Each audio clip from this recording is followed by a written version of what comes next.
Are you the quantum mechanics? Yes, we are the Quantum Mechanics, the paranormal podcast for the believers, the doubters, and everybody in between. I was relayed a story, bizarrely yesterday, just out of nowhere, that I need to ask Ruth about.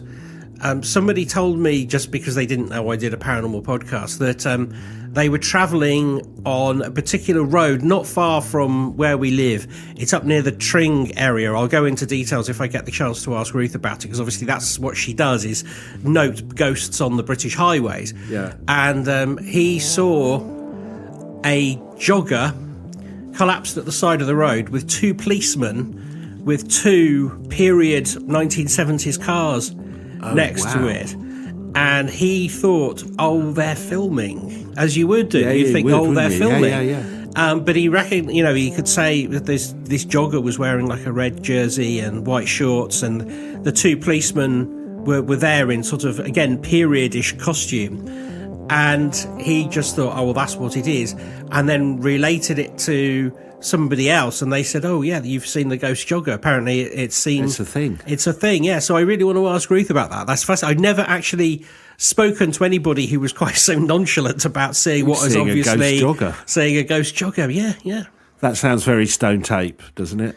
Very Stone Tape, yes. But the fact that the cars were part of the apparition, I find that fascinating. That's fascinating. I'm envisaging an old police kind of escort type car. Yes, I think that's the sort of thing. He described it to me as, because obviously, I was quite interested in the car. He said he thought it was a Rovers, so that would be... Oh, right, yeah, perfect. Yeah. They were nice, those old Rovers, weren't they? They were, yeah. I think they're called the P7s. Nice. Yeah. So we've got quite a lot to ask Ruth about, but I noted that she'd put up on Facebook that she was already writing her piece, so I'm not quite sure exactly what she's going to be talking about. But very exciting. Very exciting. That night, Ben, is going to be a bit like a dream, I would have thought. That is the best segue today. The best segue that you're going to get in this episode. Ben, I've been thinking about this episode for a while. It really started a couple of years ago when I was talking to a group of people I know about strange dreams we'd all experienced. I guess when I say strange dreams, to be honest, I mean like just normal, surreal dreams that we all have from time to time. Now, one of the people, I'm going to call him David because he doesn't want to be identified, went quiet during this conversation and kind of sheepishly said, "Oh, I should tell you about my strange dream." And then he launched into something that just left me absolutely gobsmacked and has just stuck with me. And that's why I want to do it today. Before we get into his amazing story, let's start. Should we have some random facts? Random facts, please. Random facts about dreams. These are mainly taken from Medical News Today, which I thought was a good source. MNT. Okay, fact number one. Now, we may not remember dreams, but everyone is thought to dream between 3 and 6 times per night. I always remember my dreams, and they're always completely... None of them, they never make any sense. I'm always doing weird stuff. Last night I was in a hot air balloon. Oh, nice. Yeah, and then there was... I had to recreate a moment from A View to a Kill. That is so random. I know, but that's exactly what... I'm not lying. That's exactly what happened. It was so weird. Oh, that is weird. Well, that dream, Ben, would have lasted, experts surmise, between 5 and 20 minutes. That's how long it would have happened for you. Even if sometimes they can feel longer, but that's the duration of your average dream. Right, okay. You must be different then. Around 95% of our dreams are forgotten by the time we get out of bed. I'm really rubbish at remembering them unless they're something really strong. I'll remember them for a minute or so and then they're just gone. It's weird how that happens. Dreaming can help you learn and develop long-term memory. So we know it's got a purpose. Blind people dream more with other sensory components compared to sighted people. So they bring in smells and other senses in compared to sighted people, which makes sense in a way. Possible explanations of why we dream include they represent unconscious desires and wishes. You obviously want to go up in a hot air balloon. And be like Roger Daltrey. Yeah. Another explanation is it could be about interpreting random signals that get triggered from your brain and your body during your sleep. So it just might be a just signal and your brain's trying to process this weird electric impulse, I guess. Can be a way of consolidating and processing information gathered during the day. You hear that a lot, don't you? Oh, it's a way of dealing with what you've had to deal with in the day and processing, which in its sense can work as a form of, I guess, kind of psychotherapy or counselling, self-dream psychotherapy in a way. Now, there are 5 phases to a sleep cycle. Stage 1, light sleep, which includes slow eye movement and reduced muscle activity. This accounts for about 5% of our total sleep. So that's the bit where you're dropping off. I think that's where people are into lucid dreaming, controlling your dreams. That's the time, I think, that happens. Stage 2, eye movement stops and the brainwaves become slower. This is the biggest part of your sleep cycle. That accounts for about 50% of your total sleep. Stage 3, extremely slow brainwaves called delta waves appear. They're interspersed with smaller, faster waves. Accounts for about 5% of sleep. Stage 4, the brain produces almost exclusively delta waves. There's no eye movement or muscle activity. So that stages 3 and 4 are often referred to as deep sleep. In terms of the most beneficial type of sleep, that's the most beneficial. You're looking for that. That's the good stuff. So that accounts for about 15% of total sleep. So between stage 3 and stage 4, you should be getting about 20% of that a night to have a really good sleep cycle. Stage 5 is probably the one we know the most about, REM sleep, rapid eye movement. Your breathing becomes more rapid, limb muscles become temporarily paralysed, your heart rate increases and blood pressure rises. The REM stage accounts for about 25% of total sleep time, and it's believed to be the period when most dreaming occurs. Makes sense, right? Yeah. I've observed that in my dog. Yeah. I love that bit when dogs, we have it with Bear, where you can see he's dreaming and he often lies on his back and his legs are going like crazy. Sometimes you get a little bark or a little half bark. Yeah, you just wonder what he's thinking about. Yeah. Now, we love a top 10 on the quantum mechanics, Ben. Do you want to know the top 10 themes people dream about? I do. Can I guess a couple of them? I would say school and teeth. Teeth are not in my list. Oh, okay. School is in my list. Okay. So out of the 10 to 1, where would you think it hits? School. Quite high up, probably in the top 5. Okay. Well, let's go through them. The 10th most theme that people dream about, which may kind of connect with your balloon one, being on the verge of falling. Oh, yeah. I hate that one. Number 9 is failing an exam. Oh, yes. Yeah, I had that recently, yeah.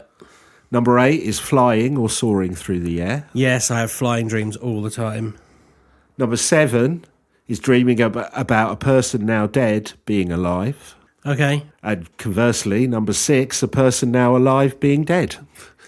Oh, I've never had that. Higher than a person being dead being alive. Interesting. Number 5 is arriving late. I get that one quite a lot. Yeah. Number 4 is actually falling rather than being on the verge of falling. Number 3, sexual experiences. Oh. Number 2, being chased or pursued. So school is number 1? The number 1. Huh. Dreams are schools, teachers and studying. Wow, okay. What does that tell you about our experiences? I don't know. But yeah, I probably, if I'm more anxious, I get more school dreams. But I probably have a school dream once a week. Okay. And it's not always about exams. Sometimes it's like just being in the building and like remembering that I've got to get to a particular lesson or so. But it's quite weird because sometimes I realise that I'm 49 and I'm like, why am I still here doing double French? Yeah. These shorts are getting a bit tight. It's strange, though. It's number 1. There's got to be something about the school experience. It does make me question whether we're getting it right if that's what we spend our whole life dreaming about afterwards. Yeah. Well, some other strange facts about dreaming. The older you are, the less likely you are to dream in colour, Oh, which I think is bizarre. I can't remember if I dream in colour or not. No, it always feels in colour to me. It always feels in colour. I don't feel like, well, that's black and white or anything. No. In a study of people who were deaf, 80% said their impairment didn't feature in their dreams, with many reporting they could hear and understand spoken language. I was interested if that's still the case. There wasn't any detail of it. I wondered if that was still the case for people who are born deaf. But I guess your brain could still interpret what language and sound might sound like in a dream. Should we get into David's story then? Yeah. So David's story, so this is the person that I was talking about earlier.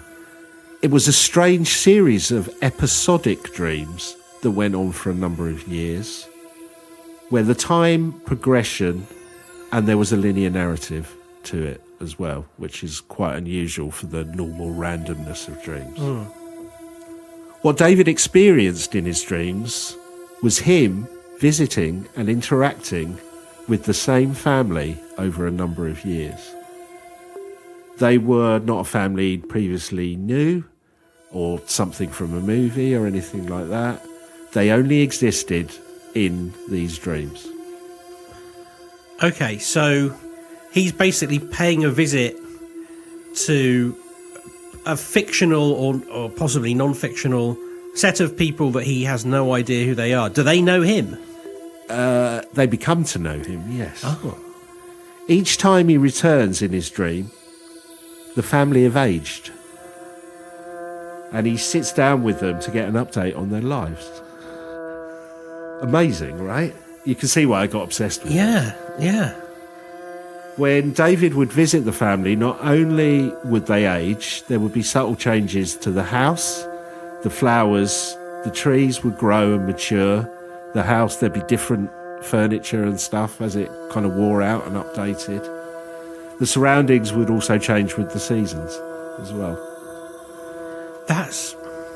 See, this reminds me of one of those salvia dreams. You know, those ones where we spoke about that people spend what they think is 10 years being a bedspread and they see the trees and it's always with people that they've never met, they don't know. Yeah. Really similar. Now, just to be clear, David was not lucid dreaming or controlling or shaping the dream itself. He was in a full dream state, so there was no control over it from his side. And while visiting them, time for him seemed to pass in the normal way, apart from so he'd arrive and the dream would it would feel like it was happening over a normal period of time. It's just every time he went back, they'd aged a little bit. He described it as if he were a friend popping in for a catch-up with them over a cup of tea. That's how he described it. Right. So they'd almost greet him as he arrived. Oh, welcome. We haven't seen you for a while. And then he'd go in and sit down and start talking to them. So it's a family, it's like a couple and some kids, is it? I think it's 2 kids. Right. So the family, would talk to him as if he hadn't visited for a while and update him on what had happened to them, how the kids had done at school, exams they'd taken, how their jobs were going. It would just be like an update on what's happened to them. This was not the only dream David had, obviously, but was a recurring and developing one he'd been having he said for about twice a year over a number of years, each time with the family aging when he'd go back. Does he have any idea, was it in this country or... Yeah, it felt like, the way he described it to me, it almost felt like almost an English cottage in the countryside. Right, okay. So, it was very quintessentially British in that sense. Yeah, when he would arrive, the family would make tea and they'd all sit down and they'd have a chat together as if he was a visitor coming round. So David told me this story a couple of years ago, and I tried to get him to come on the podcast and talk about it. And he initially agreed, but what happened in the weeks after David told me the story changed their mind. This is quite sad. A couple of weeks after telling me about these weird dreams, I got in contact to arrange a time to record with him on the podcast so we could talk to him. But when I did, he told me something had happened. He'd had another dream, going back to the house, but this time the garden and grounds were overrun and wild. As he walked towards the house, all the windows were boarded up. When he entered the house, all the furniture and the family belongings had gone, and there was no trace of the family that had lived there and he'd been visiting over these number of dreams. They'd just gone. I don't know why, but that has given me goosebumps. Yeah, it did when he told me. And when I talked with him, he had this deep feeling that somehow by telling me and the other people about the family, because he'd never told anyone about this before he mentioned it, that in some way he'd caused them to leave, that it had had this effect. He genuinely seemed shocked, saddened, concerned for the family in the dream, and was fearful that by mentioning them, he'd somehow made them disappear. He was concerned that he'd caused them distress in some way by sharing the story. And I can't describe it properly, but I felt it when he explained it to me. I felt really guilty. I mean, not that I'd forced the story out of him, but, you know, in some ways, like, have I contributed to this? Which seems weird because it's someone's dream, but I bought into the fact that what he was telling me for him felt more real than a dream. What he described to me felt more real than a dream. And I was upset by the fact that this had happened as well. It was a strange feeling. So I think the most sort of... So I'm speaking slowly, so I'm trying to get my mind around it. He began to think of these people as real. Yeah. That he was having some kind... Even though he knew it was a dream state, they weren't like characters from his imagination or his subconscious. He felt almost like they were a second family to him, that they were real. That's so... I mean, is there something where he subconsciously needed a second family? Did he come... I mean, probably you don't know, but was his own home life as a childhood distressing, something like that? I mean, is he trying to build a replacement for something he never had? Yeah, I don't know enough about his background, but certainly he has a family now and is very happy and content. So it would have to be some kind of historical thing that's coming out from a psychological point of view, I guess, rather than something that was going on now. But he decided because of all this that he was worried that people might not understand or be sceptical, and that's why he didn't want to come and talk about it on the podcast, and he was upset.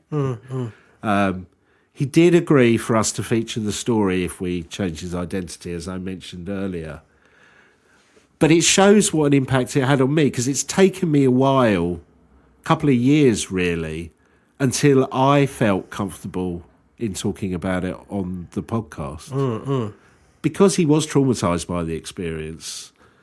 And I've kind of felt in some ways he was going through grief or a loss of this family that were important to him. So as far as you know, that was the last dream he ever had? That was the last dream. Yeah, last time I mean, it's been a while since I've been in contact with him, but yeah, that was the last. That was the end of it. That is so very bizarre. Yeah, I like I said, I did feel bad that in somehow sharing it with me, it caused them to leave and break off contact. But I just am left with this deep feeling that he experienced something more than just a dream there, whatever it was. And yeah, I think it's worth saying he's a level-headed guy, doesn't believe in the paranormal, so he's not into ghosts or anything like that. But it felt much more real to him than a dream. I've never heard of a series of dreams quite like that. These people seem real to David, and he had a real relationship with them. The fact that each time he returned to the house, the people in the dream had aged by a number of years compared to him fascinates me. He was basically watching the adults age and the children grow up, which is just really weird. The house itself was the same, but again, subtle things changed, just as you would expect through the passage of time. And this aging process was moving much faster than David's life, which is weird. Did he give you names of these people? No, he didn't. Did he know their names? To be honest, I can't remember if he did or he didn't, but he certainly felt connected to them. And then you've got this sad ending when he told us about the dreams. Like I said, it was the first time he'd ever mentioned them to anyone. He then returns to the house, boarded up, people gone. He told me that he had this weird feeling that he'd scared them off or jinxed them, or even, at an extreme level, put them in danger by telling us about it. Yeah. So, were they ghosts? Was he living some past life in a dream state? Was he trapped in some alternate reality, a parallel universe? Was it a glitch in our simulation? Or is there more a psychological explanation? So it's worth pointing out they weren't guided dreams or lucid dreams, where a person can influence or control the narrative. So this all sparks, for me, further research into the phenomena that David described. I wanted to find out if it was a common thing and try and explore possible explanations. Don't know I've got exactly there, but I've got some interesting things that don't feel quite right, but do throw up some things that are worth talking about. So I'm going to go into those. So let's start with the paranormal. I found an article from the Society for Psychical Research titled Dreams and Past Life Memories.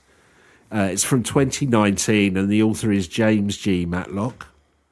The article says, episodic memories of the present life are known to appear in about 1 to 2% of nocturnal dreams.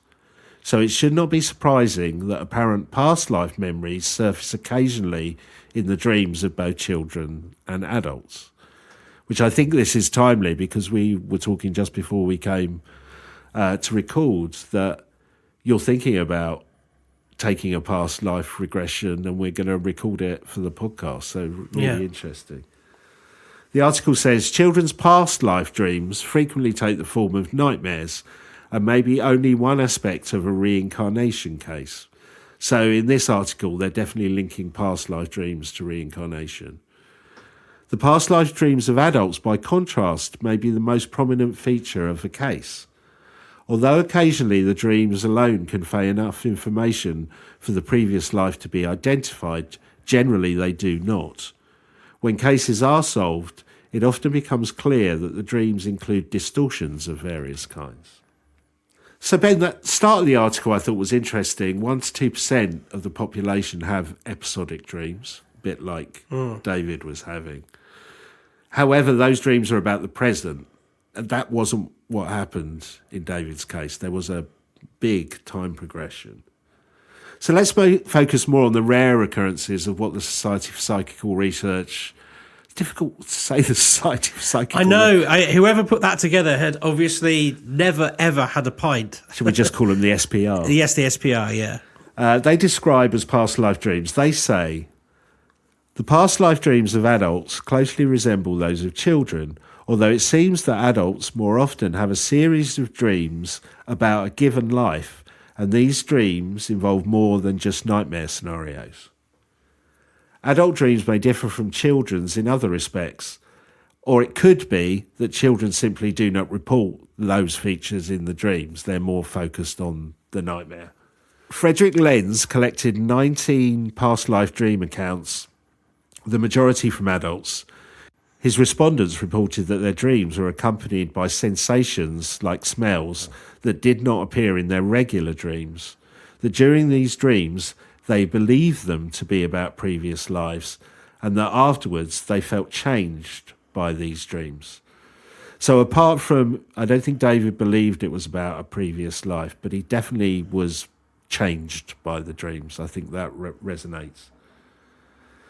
Sometimes elements of adult dreams are shown to be correct depictions of events from the past, but only rarely do they allow for identification of the previous person.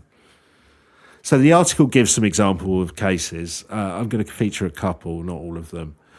The first involved a British man using the pseudonym of John East, who had 3 dreams about experiences in England and Burma, the first two on consecutive nights 23 years before the third dream.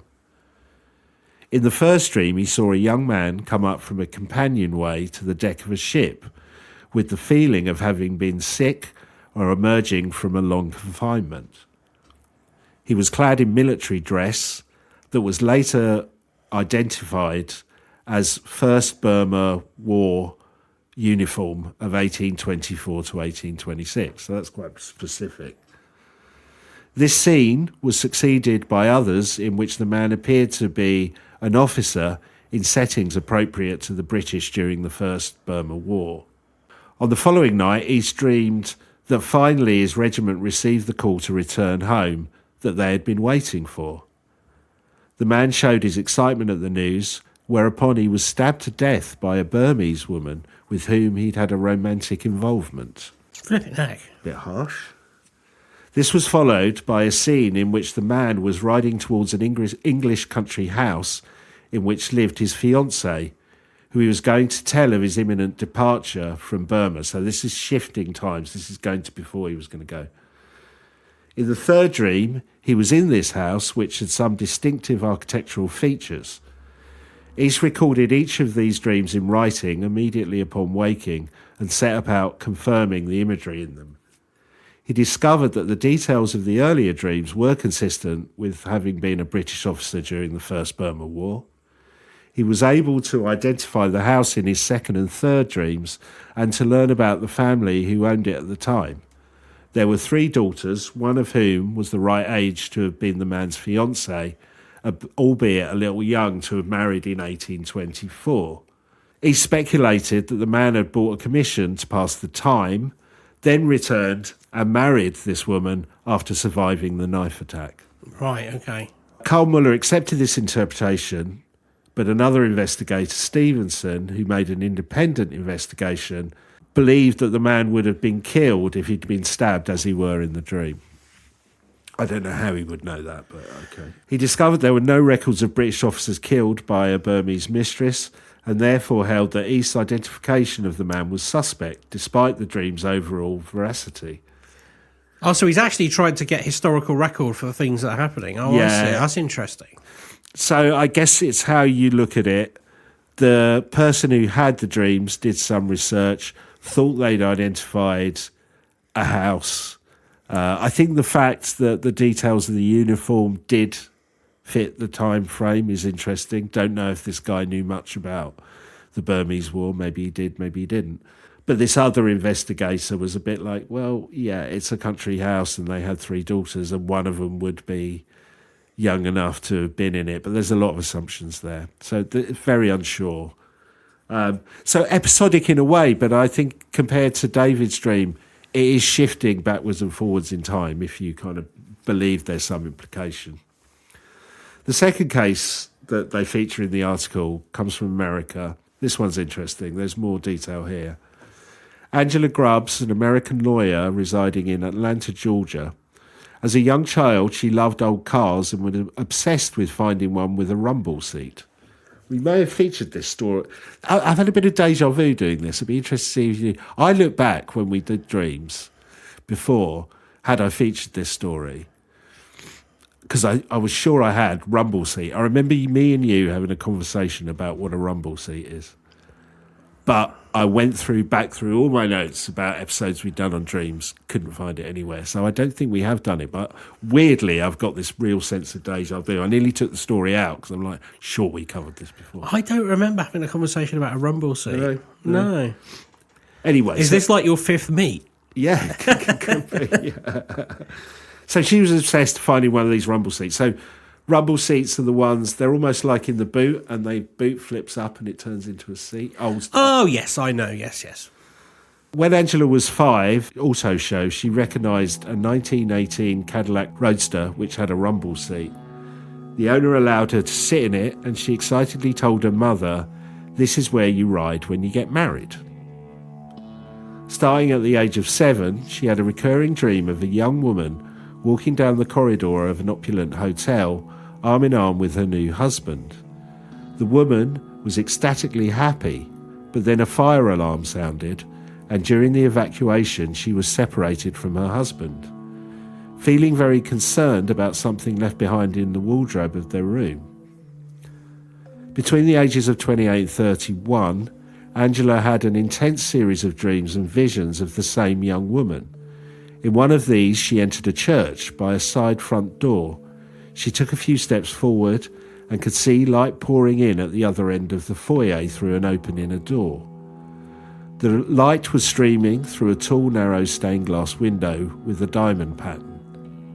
Then, in a hypnagogic reverie, she asked for her name, and the person in the dream said, Francine Donovan. She also received the name of her husband, Clara, and their daughter, Greta. The names were what Angela needed to begin tracing the young woman of her dreams. In an online search, she found a genealogical record for a Francine Donovan, born on the 31st of January 1895 in Lexington, Kentucky, who was married to an Augustine Claire Wetzler at St. Paul Church in Lexington on the 22nd of April 1919. So that's pretty specific stuff. Yeah. Francine had 2 children, including a daughter named Margaret. She had died aged 28 on the 23rd of February 1923, 52 years before the dreamer, Angela, was born. Subsequently, Angela drove to Lexington with a friend. They went to St. Paul's Church in the city, which had the general appearance that Angela had dreamt about, although the foyer was different and the stained glass window was not to be seen. She was fortunate to meet a woman from the Church Historical Preservation Committee, however. The woman took her up to the choir loft and showed her to a room from which she could see the now covered window that she'd recalled in the dream. Okay, so that one seems to have a lot more evidence. The one last bit, the hotel in which Francine spent her honeymoon turned out to be owned by her husband's family. Angela was able to confirm many other things from her dreams by consulting records in the courthouse and other places in Lexington. Did she ever find out what was she concerned about in the wardrobe? No. But more detail there, at least, that could be checked out. Yeah, and hard to, I guess, just pass it off as something that you could have, picked up from a TV show or a book. Yeah, exactly. Now, if you relate those 2 dreams and other examples I've read, there seem to be some key differences to the dreams that David experienced. The people having the dream appear to be living the life of the other person, where David felt it was him in the dream visiting these people. He's the observer, yeah. The people in David's dream aged at a different rate to him, which I think is interesting. Though David's dream seemed initially in the past, it passed through different time frames, and while he was there, they all felt current to David, even though he knew they'd aged. He could describe that sensation. I found that quite interesting. Yes. So I'm not convinced that David's experience fits this pattern of a past life dream. No. I mean, like I say, there must be a part of the brain which can sort of write novels. Like again, it feels very similar to what I just said, like the salvia type dreams, because when you hear those stories, I was listening to somebody talking about their life as a paperclip for a while. And again, they said, you can't imagine being a paperclip until you've been a paperclip. And yet the brain had induced the feeling of being a paperclip. Right. If it was the one on Microsoft Word, you'd be the most hated person in the world, wouldn't you? I see you're trying to have a lucid dream. Yeah. And then there was another one where this guy, in his salvia, I was going to say fantasy, but in his salvia reality, he finds himself being pulled out of the water after a water skiing accident. And he doesn't know anyone who's pulled him out of the water, but they all know him. And he's like, this can't be real. And anyway, he goes on through this dream, this trip, I suppose it is. Yeah. And he finally begins to accept that he's had some kind of terrible accident, and he's forgotten these people, but they become his friends. He gets reacquainted to his girlfriend, and they plan a marriage and all of that. And then suddenly one day, boof, he's back in the basement on Christmas Day, and he's been taking salvia in the basement, and he's been out for 30 minutes. But in his dream, in his trip, he's been gone 10, 15 years, a whole bunch of people, and he mourns those people that he left behind. He thought they were real. So there must be a part of our brain that can manufacture this storyline. Yeah. Well, it's as if you've been seeing my research. Oh. Because I did some more research, and I came across this article by James Cobb, who's an author, and I guess... Oh, Corny. Yeah, Corny Cobb. And I guess you would say he's also a dream therapist. So this is more of a psychological angle to it. So the article is titled, "What Do Episodic Dreams Mean?" I thought that was a good start. So let's take a look at what he says on the subject. He says, "An episodic dream is a dream that continues in episodes over 2 or more nights." He gives an example. On the first night of the dream, the crowd sat to eat at a long picnic table. On the second night, more guests arrived and sat around the same table, squeezing together. Someone placed a plate in front of each guest. The good plates were being used, the dreamer realised. It wasn't an everyday occurrence or everyday dishes they were about to eat. On night 3, someone laid silverware next to each plate. The silverware glinted brightly. On the 4th night, a man placed drinking glasses next to each place setting, then somebody else poured water into the glasses. So, very simple that, but James goes on to analyse this dream. He said, "Who were these people sitting at the table?" The dreamer couldn't make out their faces. That he couldn't see people didn't matter, James says. The table was being set. That's all that matters. The dreamer was mentally preparing to start a new job, so this was what was going on in his real life. Everything was falling into place so he could begin. Even though it took place over 4 nights, this was really one dream. There was a common theme and a definite progression of episodes. One event followed the other. All the events could have happened in one dream. If the events were amalgamated, it would have made sense. Yet for some reason, the subconscious didn't present the dream in that way. By spreading out the same dream over several nights, it apparently was trying to emphasise the importance of the symbols in the dreams. So he was saying that's deliberate. Oh, okay. The episodic dream was a communication strategy by the subconscious.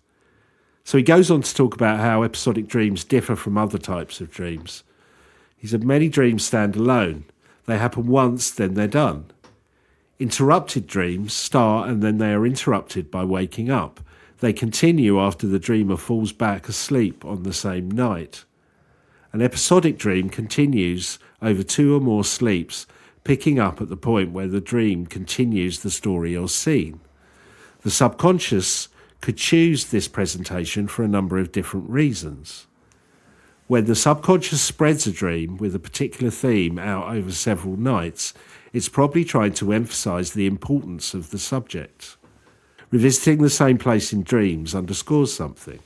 They're usually dealing with a theme that extends past the events of the previous day. If you get a dream with episodes, your subconscious wants you to deal with the theme of the dream, whatever it is. It also placing the dream at a time when you're likely to remember it, unlike the other dreams that you have during the night. Your subconscious can't do any more than this to let you know that this theme is a big deal. So that's interesting, I thought. Almost your subconscious makes you remember this dream, which may be why you feel it's different from other dreams. I can't quite imagine what the theme is with his, because it's so light in a way. Yeah. Well, the only way you know what the theme is by keeping a dream journal, he says. Your subconscious mind has identified the issues as being very important. you really should deal with them. When you figure out what your subconscious is worried or ruminating about, it's a good idea to spend some time addressing the issue, whatever it might be. The goal is to convince yourself that you're taking care of the matter, that you're not going to fail through no fault of your own. The best way to soothe yourself is paying attention to what you're concerned about. Not only that, but you want to convince yourself that you're doing all you can. That's the critical part. You're the most important person you have to please, which kind of makes sense. You're going to be writing these dreams down in your dream journal, but you may want to journal about them some more. Attack the problem or the question from every single angle. State the problem clearly. Write down some possible solutions to the problem. So I thought James Cobb made some interesting points there. So it's kind of common knowledge that your dreams often symbolise something. You know, they're a mechanism for working through, processing events and situations that you might be facing in your real life or maybe even from the past. What really struck me was the part when James said that the dreams almost wait for it to be the best time of your dream cycle to emerge. I mean, the power of the brain is just incredible, isn't it? Yeah. It waits to the point when it will have the most impact to you and can be remembered.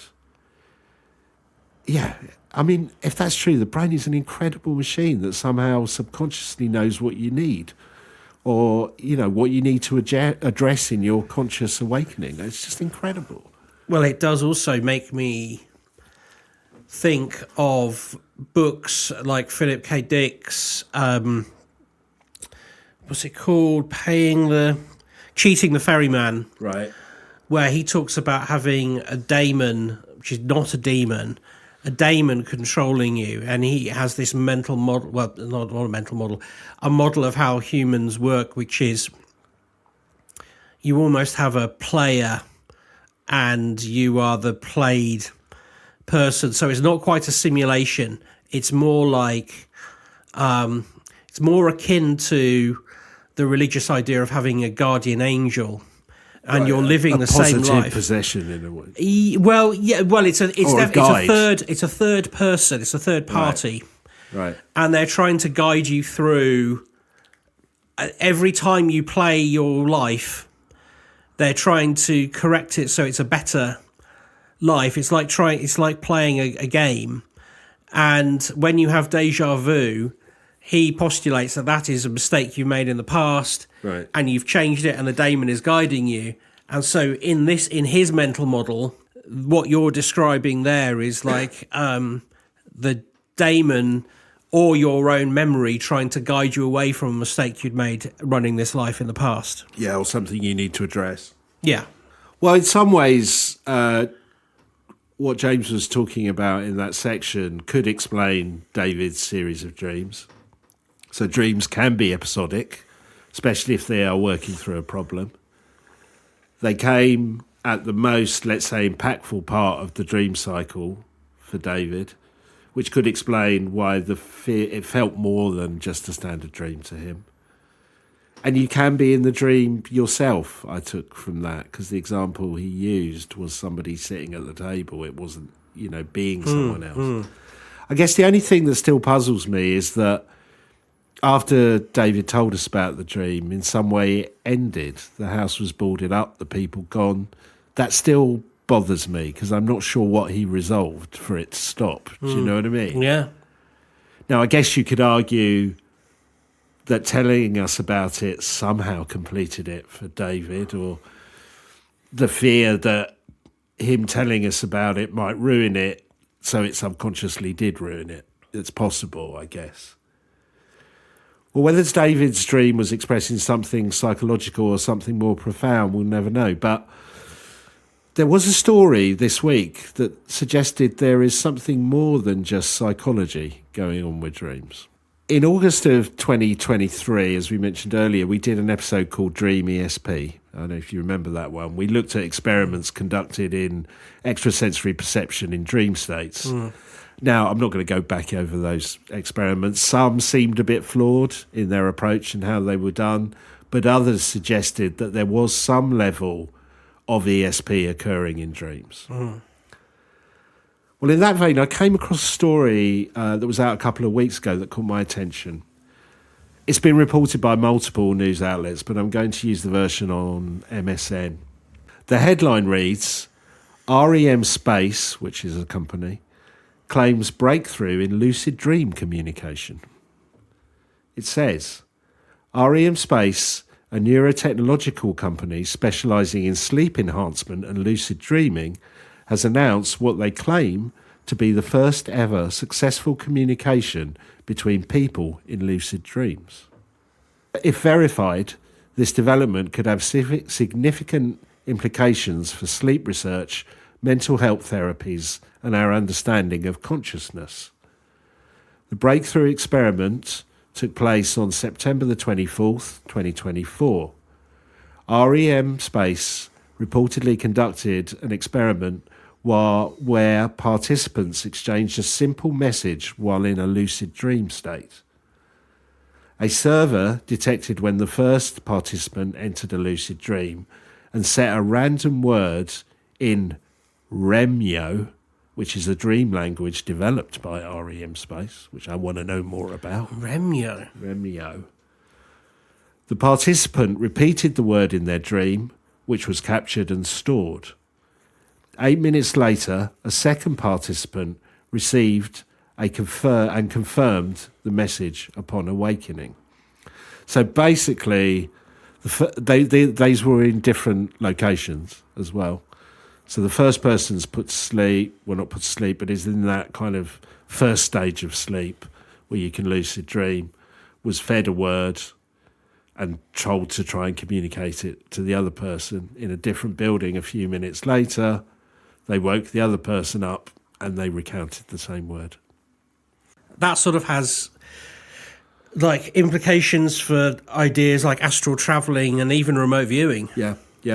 Well, Michael Raduga, CEO of REM Space, stated, "Yesterday, communication in dreams seems like science fiction.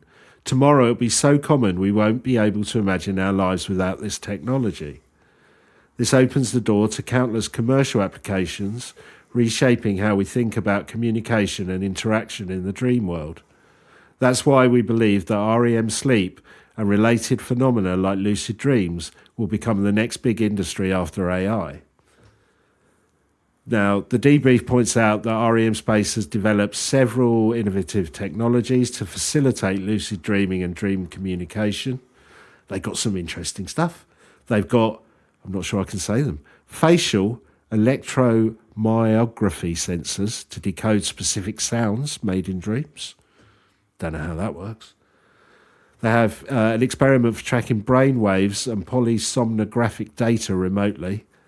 They have intelligent sleeping masks and a platform for sharing dream journals. REM Space suggests that lucid dreams could have diverse applications. Mental health therapies, including reducing nightmares and confronting phobias. Skill acquisition and problem solving during sleep. Enhanced integration between dream worlds and physical reality. REM Space aim to enable real-time communication in lucid dreams within the next few months. Company believes that REM sleep and related phenomena could be the next big industry after AI. Goes on to say, while these claims are intriguing, it's important to note that REM Space results have not yet been peer-reviewed or independently verified. The scientific community will need to scrutinise these findings before drawing definitive conclusions. As REM Space continues to push the boundaries of lucid dream research, their work raises fascinating questions about the nature of consciousness, the potential of the human mind, and the future of sleep technology. If their claims are substantiated, we may be on the cusp of a new era in dream exploration and utilisation. I hope that's true, but that's what, when you say it requires sort of scrutiny from the scientific community, that's when I begin to slightly worry, when they've got this whole array of products already. Well, it could be just a very elaborate way. I'm not saying it is this, but for legal reasons, but it could just be an elaborate way of flogging their dream journals online. Well, it? That's very much what I was thinking. Yes. But if it is true, I guess the waking reality of our dreams could be just as fascinating and fantastical as the dreams themselves, I guess. That's true. That's true. I mean, I think as well, because what you were just citing there as an example of, like, there's a word in one person's dream that pops up in somebody else's dream. I think there are so many things there that one has to take out of the equation, like the influences during the daytime, the cues that were given to them. Well, I want to understand more about why you use a special language. What was the point of that? Yeah. Why not just use English language? You know what I mean? Is there some trickery in that, maybe? I don't know. Yeah, I don't know. It's well, look, I hope it's true. So, yeah, I guess. So also the next big thing after AI, it's going to have to wait a little bit for that, I think. Yeah. But, yeah. I thought that was paranormal podcasting was the next big thing after AI. Yes, the next big thing for any multi-million pound corporation. But where I lean on this now, I'm struck, if we go back to David's story, I'm struck with what a profound impact it had on him and the linear weirdness of the whole thing. And it affected me in the same way just listening to it.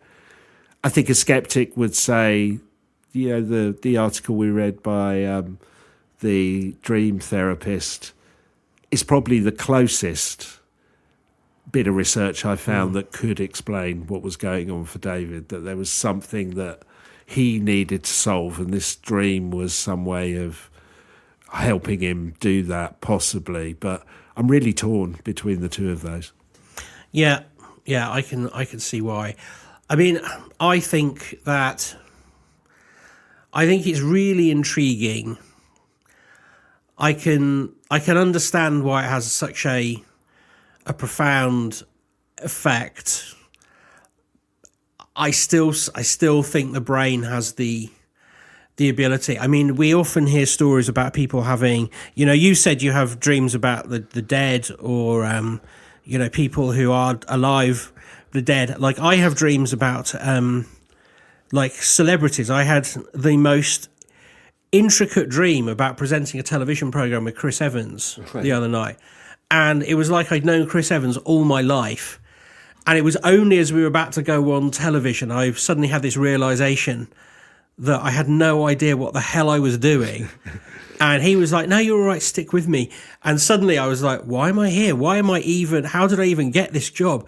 But up until that point, all the way through rehearsal, even sitting in the green room, it was like, I remember having a joke with him about, like, he was like, we're going to get a curry afterwards. And I know what curry you're getting. You're getting a prawn phal. And he's like, oh, I know. I always used to eat prawn. Yes, I knew fine detail. I have no idea whether Chris Evans likes a prawn phal or not.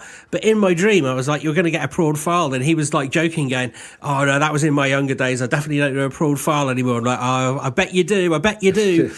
And so I'd invented this entire narrative about my friendship with Chris Evans after having only ever experienced Chris Evans on the telly and the radio. So, you know, I don't know. But, like, I wonder if that's an anxiety dream of our live YouTube. Well, do you know what? That's what. In that case, you're Chris Evans. Yeah. Well, I'll take that. That's made me less anxious. Yeah. Exactly. He's quite good at live telly. He's quite good at live telly. Yeah. Well, either way, what a fantastic story, and thank you to David for sharing it with us. Yes, and I understand why he didn't want to come on and talk about it, because it's very personal to him. Of course. Yeah, but yeah, I thought it was worth sharing as a story because it is remarkable. I've never heard anything like that. No, it is remarkable, and yeah, it just shows what weird creatures we are, doesn't it? It does indeed. Speaking of weird creatures, if you're at your keyboard, patreon.com/TQM. Are you saying our Patreon's a weird creature? No, it's just the fact that we sit in front of keyboards all day long. Oh, I see, yes. And like, we are weird creatures that have a keyboard in front of it. I can see you see where I'm coming from. Yeah. Like, everything that I keep hearing about alien tech, you know, I say everything I keep hearing about alien tech, when you hear people who are whistleblowers, and not just Bob Lazar, they talk about how one of the reasons we can't make alien tech work is because it's controlled by brain power, right? And some kind of melding with the entity, and we just don't have the ability to do that. Much better than sitting in front of an ergonomic keyboard where the A is kind of slightly worn out and you have to give it a real hard stab to be able to write the word and. I'm thinking of Spock now doing a mind meld. Yes. We come in peace. Well, definitely check us out on Patreon. We'll be talking more about this episode and some other stuff in the extra scoop. So if you go to patreon.com/TQM pod, we're kind of 1 or 2 episodes ahead now, I think. We are. And the emerging experiment to find out whether I was Cleopatra or not. Oh, yes. We're regression. We'll tell you more about that when we know more about that. But we'll be journaling it on the Patreon. Hey, on that note, see you later. Bye. Bye.